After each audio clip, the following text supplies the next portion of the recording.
things pop up as you're going through this. You found something else. Yeah, that Robert Mueller's team investigated one of the more salacious claims in the dossier about whether whether there was a compromising tape of President Trump in Moscow from 2013 during the Miss Universe pageant, and whether the president knew about its rumored existence during the campaign. And according to the report, in October of 2016, prior to the election, Michael Cohen, the president's former lawyer and fixer, received a text message from a Russian businessman who texted to him, quote, "Stopped flow of tapes from Russia, but not sure if there's anything else, just so you know, ... The special counsel interviewed this Russian businessman, and he told the special counsel that these tapes referred to compromising tapes of Trump rumored to be held by persons associated with real estate that helped host the 2013 Miss Universe pageant.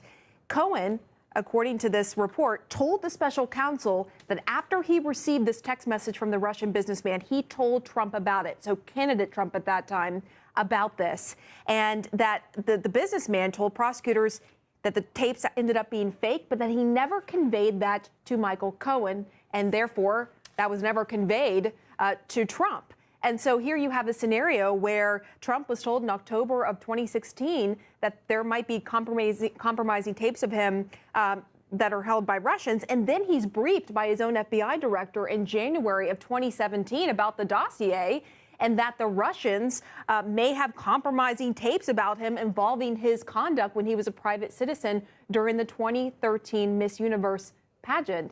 So that seems significant. And you put that in the context of the president's behavior and so forth, with this potential belief that there were these compromising tapes of him that he has always denied. And we should point out, as you said, the Russian businessman said that the tapes were fake. They were fake. Yes, he was told the tapes. Yes, he was told that's specific. He was told the tapes were fake, but that was never conveyed to Cohen. For those following at home, that's volume 2, page 27.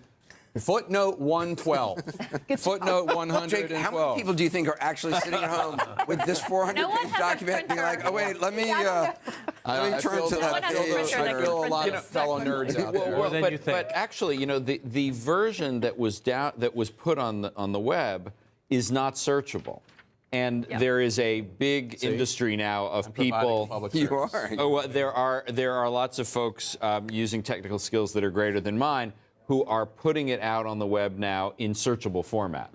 I suspect, but the original one was not. And I suspect, by the way, don't you, Pamela, that the reason this isn't a footnote is because they want to de-emphasize it. They don't want people running around thinking, oh my God, the tape is real, the tape is real. Exactly. They have no reason to believe, according to this footnote, that this tape is real, that it's valid. They investigated it, and in fact, we're now learning that Michael Cohen was told about a tape the Russians may have, but this person who conveyed that to Cohen during the campaign then told prosecutors he was told the tapes were fake. And as we know, the president has always denied this from the get-go. But what's interesting in this context is just the idea that the president was told this as a candidate, that this rumored existence of these compromising tapes, and then he was briefed about it in January of 2017 by the FBI director talking about the dossier. So it just gives more context to all of it. Also gives you a sense of the portfolio of Michael Cohen in the Trump organization dealing with, Russian businessmen and tapes. Yeah, well, and also just the idea that this apparently President Trump first learned about this apparently false allegation when the Russian businessman texted Cohen.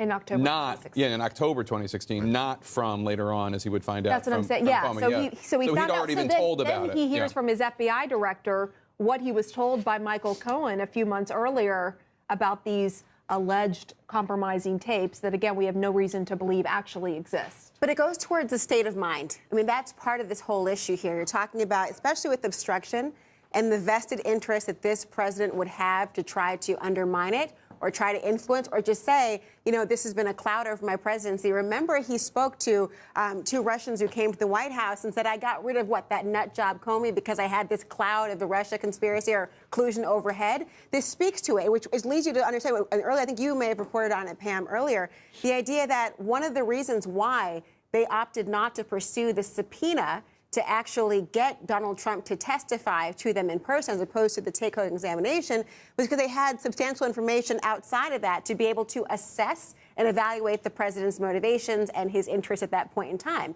That was probably one of the ideas about how the contextual and circumstantial evidence surrounding how you form what somebody's intent would have been, without them actually saying it. You have a president who believed somehow that there was going to be, aside from his drawing of a red line on finances, entree into his entire existence as candidate, as man, and now as the president of the United States. It doesn't quite add up, though, on the obstruction piece, because on one hand, again, you know, what I've seen so far in the report, what you're saying is that the special counsel says that we were not able to put together a case of obstruction. We didn't seek the subpoena because we thought we had enough evidence to make a determination. But then they didn't make the determination. Right. So there still is a piece of this that even though the special counsel's report explains somewhat of what they did with the obstruction, I still don't feel, and maybe when I read more details, I will feel more confident in understanding exactly why the special counsel's office didn't make its determination, unless it was because they were simply providing the facts for Mueller Congress. also says in the report that another reason why they didn't seek out Donald Trump's testimony was that the legal delay would have just eaten up months that they didn't feel that they have. So it wasn't So they just would have had to weigh it. Yeah, so they were weighing the delay, which is very subjective, I think, that analysis. I don't know what you guys think, but I think that's 22 months.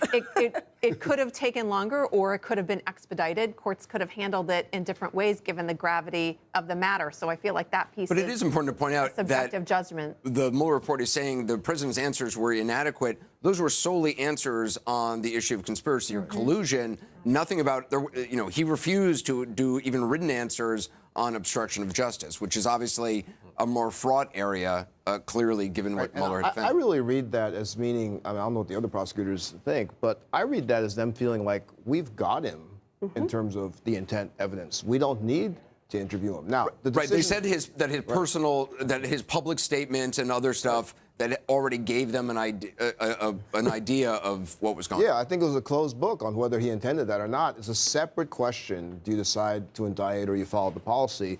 But in terms of evidence, I'd look at that as saying, I don't need to interview the guy. I already got him. And they said that. They said we had sufficient evidence to understand relevant events and to make certain assessments without the president's testimony, almost rendering it obsolete. Now, of course, I don't see it as obsolete. I'd want to be able to ask the follow-up questions, and after it's vetted by the lawyers and you have your necessary preface about your amnesia that you're supposed to have whenever a lawyer talks to you. But I can't recall this exact fact you're talking about. Well, then I want you to follow up and say, oh, well, do you want to follow up in the receipts that you've actually talked about these issues? Let me refresh recollection in some way. So you're right. The idea that he didn't have to answer questions about this. And I agree with you, the assessment that they thought, well, I don't need this. But for the legal issue here of, look, we're precluded from being able to pursue anything. So again, I'm teeing it up for Congress. Here you go. Yeah.